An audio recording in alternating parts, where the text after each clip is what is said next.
What's up, everyone? Kamari Odom here from KO King Racing. Today we're going to talk about the MOZA Pit House Software. I actually made this video some time ago, literally like a year ago, and Pit House has changed tremendously. So now I'm working to show you everything that's basically redone within the software. First, let's open Pit House. The Lamborghini wheel is really dope. But I really love the Pit House software. It's very good. Sometimes it has its really small issues. I've never really had any trouble with any of the force feedback settings or anything like that. So this is the Pit House software. Everybody's definitely seen this screen before if you have any MOZA product. So I have the R9 base, as you all know, and I have the GS rim, which I will have a review on soon because now I've had the rim for about 3 years. And I want to talk about how I've liked it in the beginning and if there's been any changes in how I feel about it. So on your right here, you can launch any game that you have. MOZA has these really cool advertisements that take you straight to whatever they're advertising. So for example, the FSR2 Formula Rim, you're able to click this link and it'll send you straight to the store to buy it. Able to change the force feedback intensity immediately. You click more and it'll take you straight to the base itself and all the different settings. So now you have steering angle. We had that already. The soft limit stiffness is now immediately right here. Okay, strength, game force strength, all of that you can change right on the fly. You also have force feedback intensity again, maximum output torque, and then if you need to reverse the force feedback, that's really for some titles that don't really have any force feedback, which then you would put force feedback reversal. You also have hands-off protection. Now that's probably the only thing I would say that isn't the greatest from the Pit House software. It's an option, but I haven't really noticed any difference personally. When I take my hands off, sometimes the wheel is very aggressive, shaking a lot, and maybe that's just me and the way I've set the wheel and the force feedback settings, but I don't really see that much of a difference. You also have steering wheel inertia, which they have as specific to whatever your base is, which is really nice. And then you have maximum wheel speed. So that's all in the basic settings. Now you also have this neat little preset, and so you can auto load presets, which is really nice.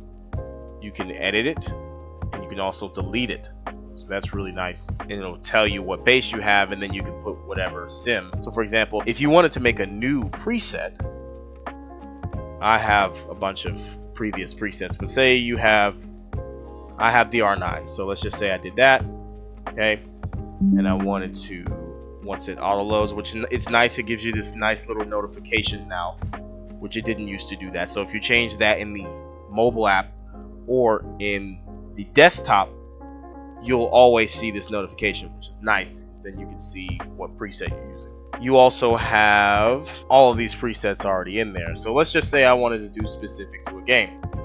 I can add a name, so I'm going to say GT1. GT1.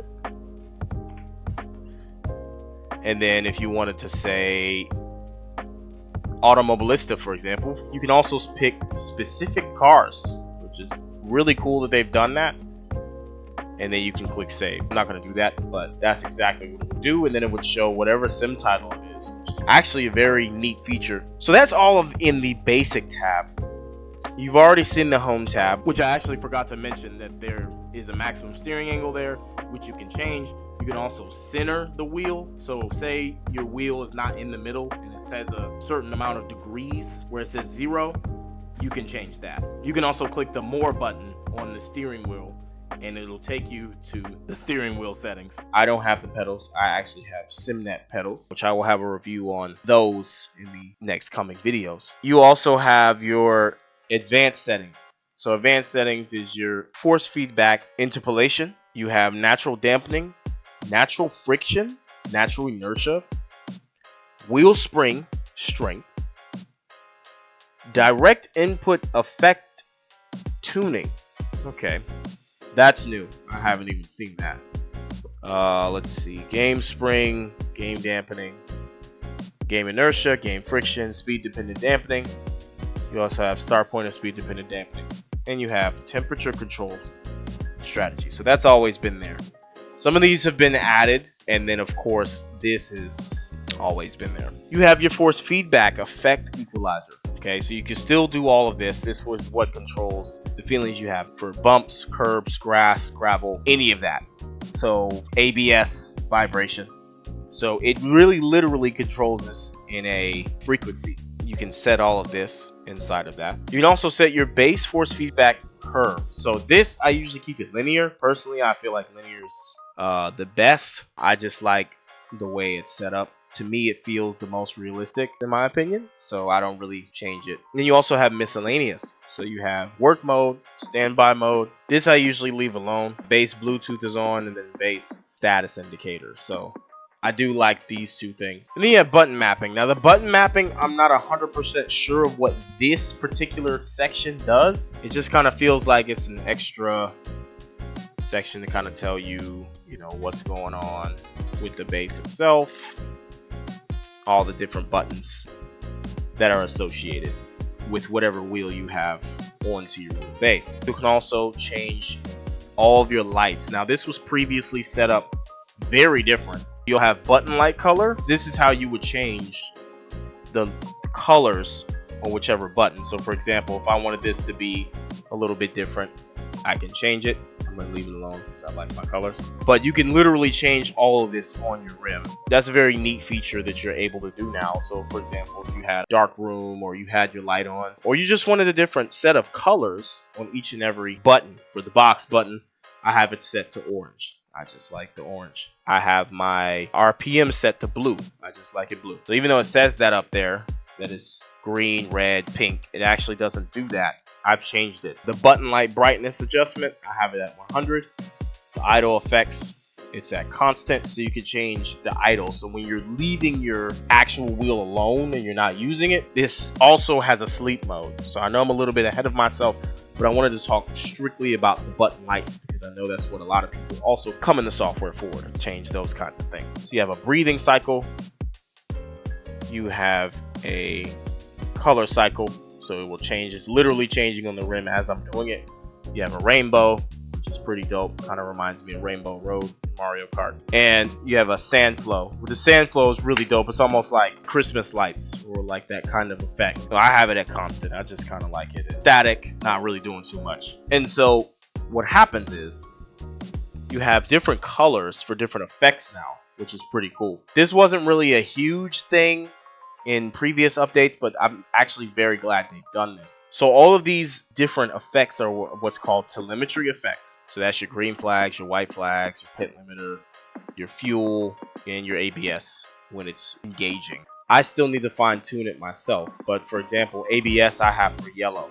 Okay, so when the ABS comes in, all of the buttons that are numbered, you'll actually see it flash yellow. And it's really nice. It does that from 1 through 10. You can set a blink interval.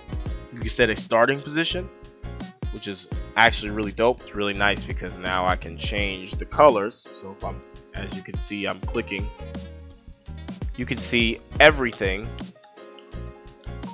all in what the wheel is actually doing when it's connected to the base. So for example, if I want to change my map, my ABS, traction control, differential.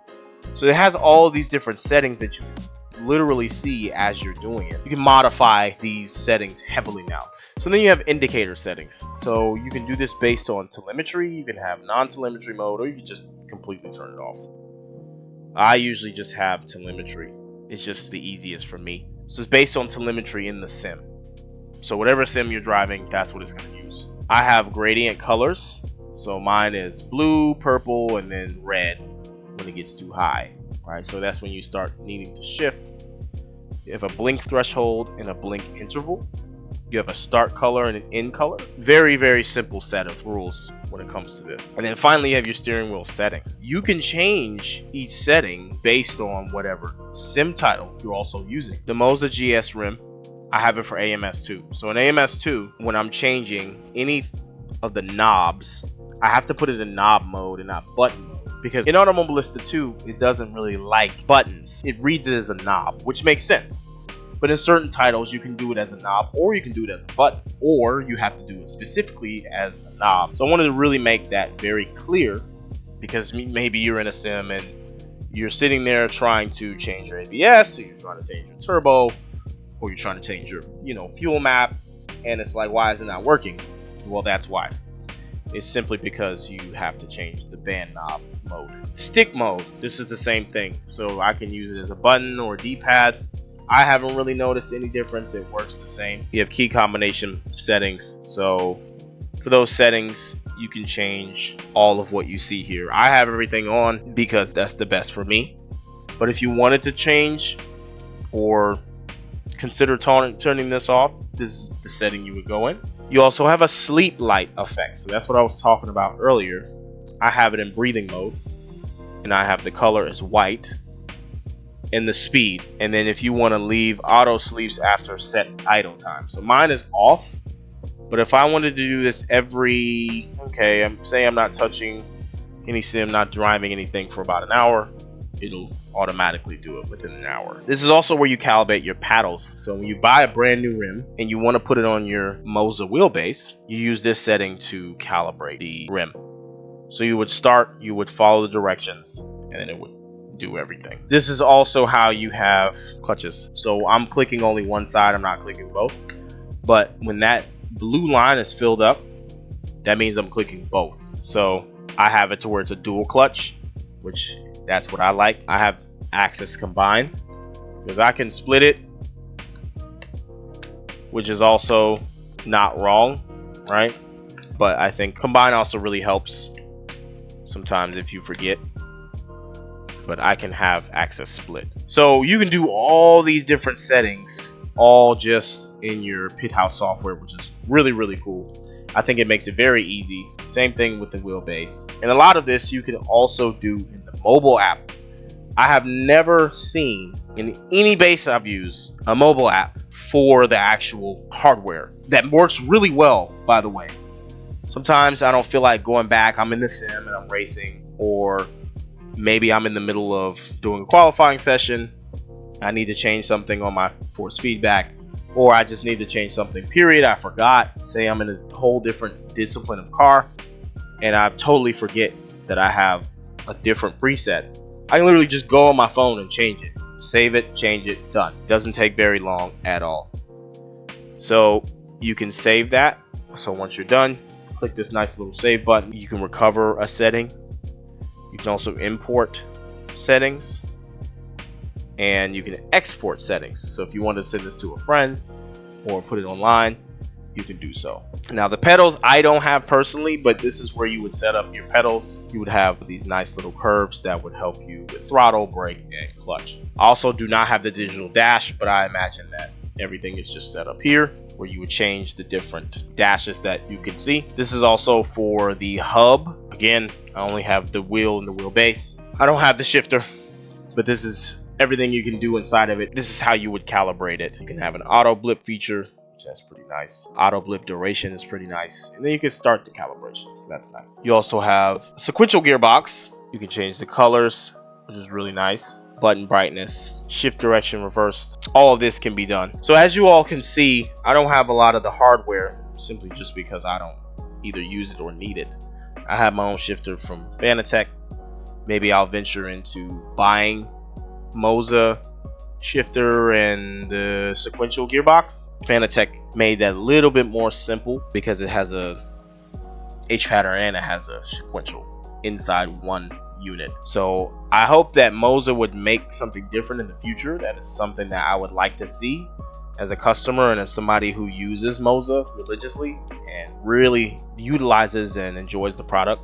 I'd like to see that in the future, where they either make one or just make different styles of the unit. It just kind of feels like having a separate is very cool in theory, but it's just seems like it's extra. You'd have to buy. That's just my personal opinion. But I love MOZA. I love a lot of their products. The handbrake, you can calibrate that. You can also calibrate the multi-function stalk. This is for your truck simulators, normal like games that have road cars. If you wanted to do that, if you want to calibrate that, that's pretty cool. You can also see all of your local presets. Okay, so you can launch them, you can copy them, you can edit them, and you can delete them. I have a bunch of presets, as you all can see. The ones that are official from MOZA will show up with this nice M, and it'll say M official, which is the MOZA official. So I've done a lot of my own presets, just trying to see what it would be like in different cars and such. And then inside the Pit House software, you also can update all your things like the software itself, the hardware. So for example, the R9, the GS rim, the CS rim, which is what I have as well. You can check for updates, so they'll see if there's an update. Obviously, there's no update. I have everything at its latest update. And then they've added this really neat feature, and it also has a firmware upgrade tool. This is really neat when you need to just do something on the fly. You can click update all, it'll start everything. This panel used to really be very choppy. Sometimes I'd have to wait like 5 minutes before it would even show up. MOZA has done a phenomenal job of fixing that problem. This is very annoying. It's a lot quicker. As you can see, it didn't even take 30 seconds to show up. When you're really trying to get things updated and get things going, that's good that they've fixed the problem. And you finally have a coaching software, which actually is through TrackTitan, which is really cool. Now, I've never utilized TrackTitan as of yet, but as you see, I just started. Okay, so just personalize my experience. Obviously, this has some of my iRaces, but this is being done with TrackTitan. So I really like how MOZA has partnered with TrackTitan to do a coaching platform right inside the Pit House software, which is something that, again, I haven't seen any other hardware system do this at all, where you can configure the game, you can configure the wheel, you can access your membership, you can see and race engineer. I mean, you literally can do so many different things. You can see news, which is really cool. So I'm gonna put English, of course. I'm going to just close this so you can see actual news, you know, from what's going on now, or just different news outlets. So this is cool right inside of the platform. So again, you don't even have to go and do anything different. You have community pods, you have the academy here. Let's just say I did Assetto Corsa. So this will literally give you a track guide and show you all through the Pit House software. Okay, this is absolutely amazing. So this is actually like my live reaction to what's going on, because I haven't even seen this before. So you also have MOZA challenges, you have your sessions. So I have my sessions, of course. This is all based on iRacing, but I can connect it to different simulators. Drive to win, leaderboards. So there's so many different things right in your Pit House software. Really love how MOZA has partnered with TrackTitan to make this happen. And finally, you have just your normal settings for the Pit House software itself. So if you have an error, you can do that right in your software, nothing new there. And then you have all these different settings. You can turn it to dark mode or light mode. I like light mode personally. Proxy mode you can turn on. So if you need a software update, you can do that. All the links. Then you have some about down here. You need to reset anything, you can reset and calibrate right in the software. You have experimental, where you can go back in releases and go back to kind of check them out.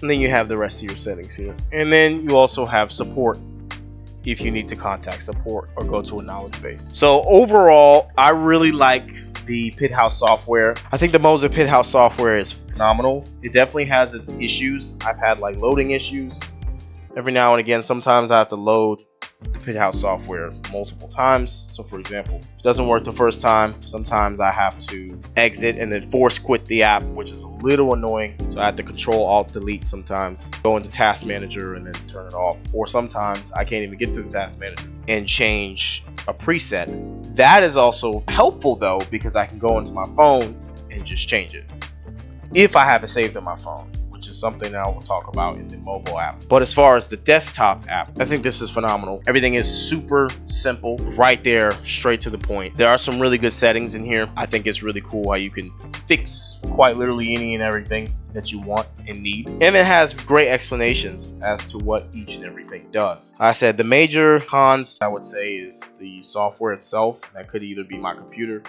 which I don't really think so, but it could be either the computer or just the app itself. I've also heard complaints from other people that the software won't update. So that's something that acts really strange. When it has bugs, sometimes it takes a while for things to work properly. For the most part, I don't really have too many issues with the Pit House software. As I said, everyone, it really depends on what your PC has. It also is very dependent on what you're trying to do in the software. For me, I would give this a 9 out of 10. Of course, it's never going to be perfect, but then there are certain applications I've used in the past where it just doesn't have these issues. I wish that there was also some kind of automatic update feature. Maybe there is and I've never seen it, but I wish there was some kind of automatic update feature. This is more of just a personal thing. It doesn't really go against MOZA as a company or Pit House's software. I personally think this software is absolutely amazing, and for them to be partnered with Track Titan, for you to be able to see that right in your pit house is so cool with me. I hope you all really enjoyed this review. I can't wait to see what MOZA does in the future. If you got some value from this video, make sure to let me know by giving me a like and comment what your favorite part of the Pit House software is and what you'd like to see. Thank you all again. I'm Kamari Odom, and I'll see you in the next video.